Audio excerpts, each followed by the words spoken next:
we infer from this? That sometimes the water has been seen in the form of this water, and then we have a liquid state, and then we have the gaseous state. So it means that water changes its state. So sometimes the water can be in the form of ice. So whenever we talk about that water is in the form of ice, we mean say that it is in the solid state. जो है dihydrogen monoxide जो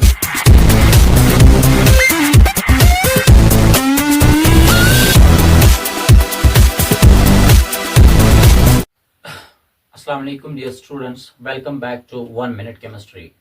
We have discussed all the three states of matter with the proper content. Now the topic that we have given is, can matter change its state? When we talk about that the matter changes its state, we have a famous example that water, that's dihydrogen monoxide, H2O. I'm talking about H2O.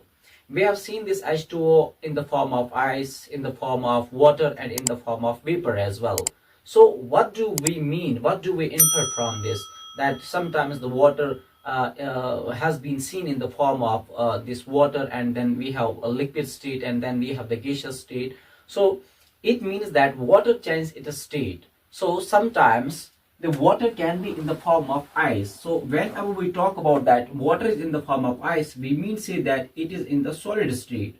Then we talk about water.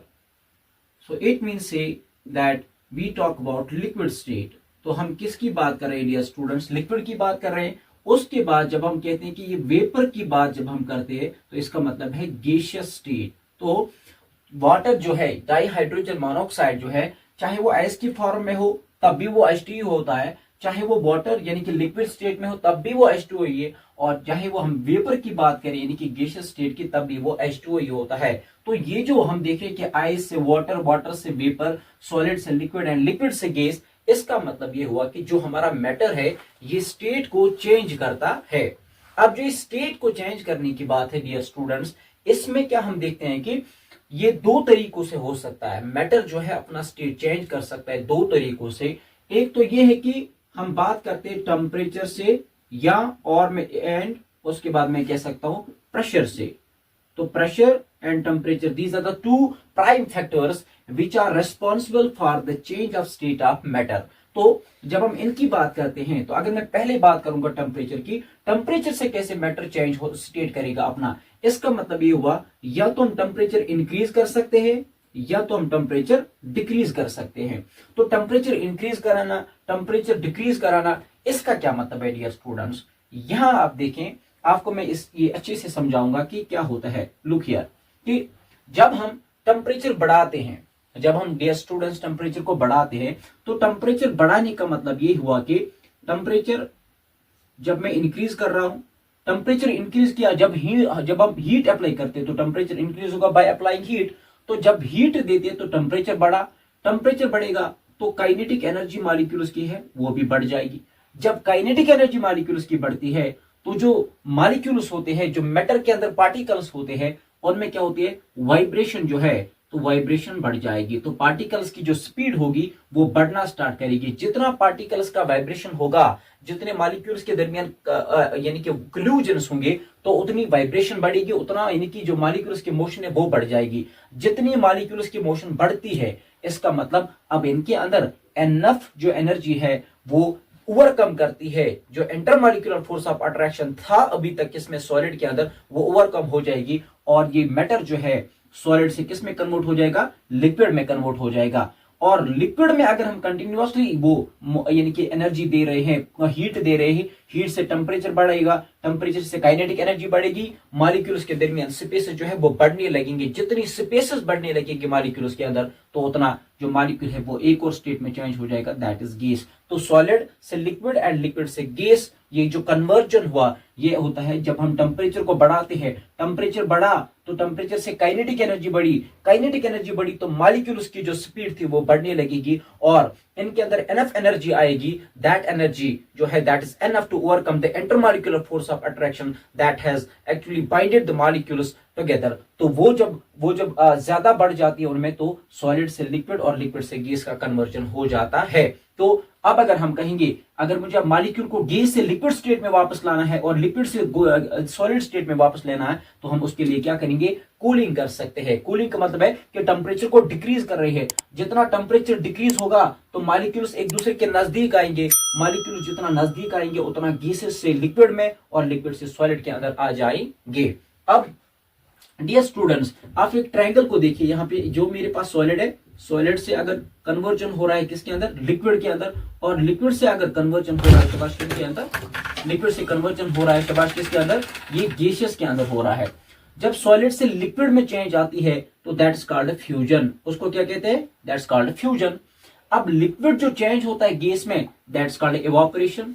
So these terms are known to you from class 6 से, आपके दिमाग के अंदर ये terms already present है। तो solid से liquid तो फ्यूजन बोला, लिक्विड से गैस जब आया तो इवापोरेशन क्या क्यों हो। अब डियर स्टूडेंट्स अगर गैस से लिक्विड हो जाएगा फिर से तो that is called my dear student, that's called condensation. तो दैट इज कंडेंसेशन, तो that is your condensation. Then when we talk about this liquid to gas that is called, that's called dear students that's called solidification, solidification. So the conversion of liquid into solid is called solidification. But if we talk about if solid changes directly into gas, if solid changes directly into gas, that is called a sublimation. That's called a sublimation. That's called a sublimation. Now if the gas changes directly into solid, that's called a disposition. So we have a set of processes. Disposition. We have a set of positions that solid changes into liquid, that's fusion, the conversion of liquid into gas, that's evaporation, and conversion of gas into solid, that is disposition, and conversion of solid into gas, that's called sublimation. You can see everything is visible here, and the conversion of solid into liquid, that is fusion, but the conversion of liquid back into solid, that is called solidification.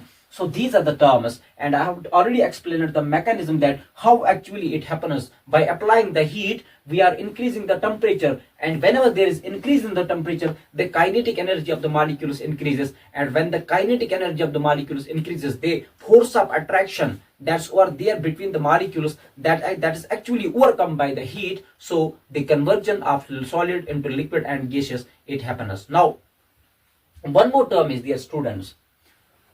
That is, we have taken a beaker. हमारे पास एक beaker है, इस beaker में I have taken ice cubes. इसके अंदर क्या मैंने लिए, ice cubes लिए।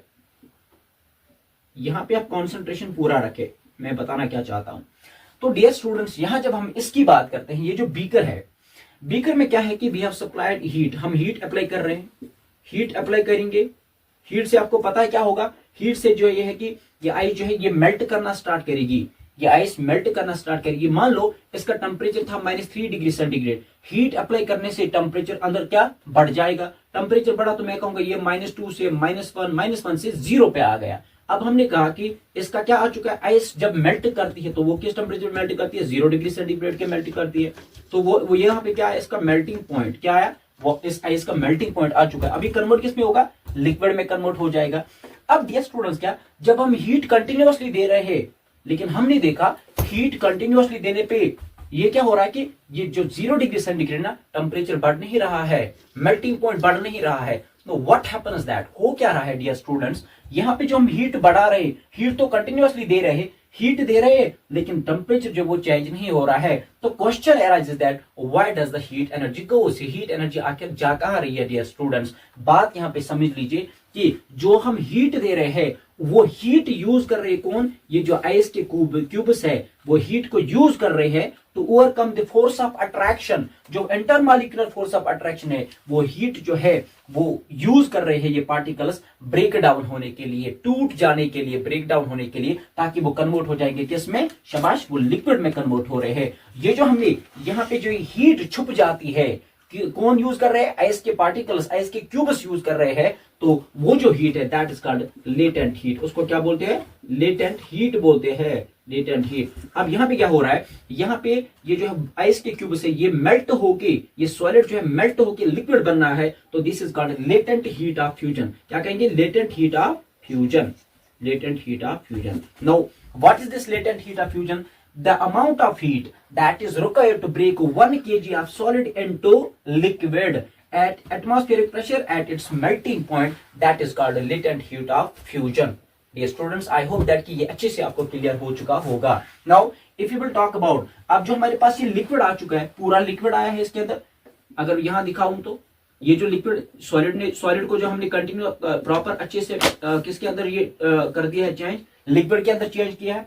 जब मैं कंटिन्यूअसली हीट दे रहा हूं लिक्विड को, ऑब्वियसली बात है डियर स्टूडेंट्स, ये लिक्विड क्या करना स्टार्ट करेगी, इसके अंदर जो है वाइब्रेशंस बढ़ेंगी. वाइब्रेशंस जितनी बढ़ेंगी, क्योंकि हम टेम्परेचर बढ़ा रहे, टेम्परेचर बढ़ेगा तो काइनेटिक एनर्जी बढ़ रही है, काइनेटिक एनर्जी बढ़ेगी तो मॉलिक्यूल्स के अंदर वाइब्रेशन ज्यादा होने लगेगा, कोलिजन ज्यादा होने लगेगा. ये मॉलिक्यूल्स इस सरफेस को छोड़ने के लिए स्केप आउट करेंगे.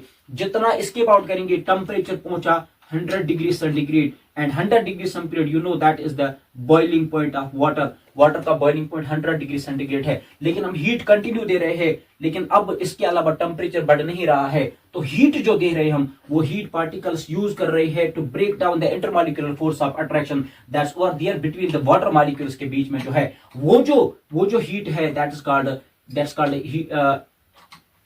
Is called latent heat of evaporation. Latent heat of evaporation, latent heat of evaporation. तो latent heat of evaporation क्या हुआ dear students? The amount of heat that is used to break 1 kg of liquid into gaseous state. तो वो जो heat लगेगी at its atmospheric pressure at its boiling point, that is called dear student, that's called latent heat of evaporation. और यहाँ तक आपको अच्छे से ये क्लियर हो चुका होगा. In the next lecture we will be talking about the effect of change of temperature. Pressure के चेंज करने से मैटर के स्टेट पे क्या असर पड़ता है, मैटर अपना स्टेट कैसे चेंज करता है, and we will also discuss about evaporation and the effects of evaporation in the next lecture. Till then, bye bye.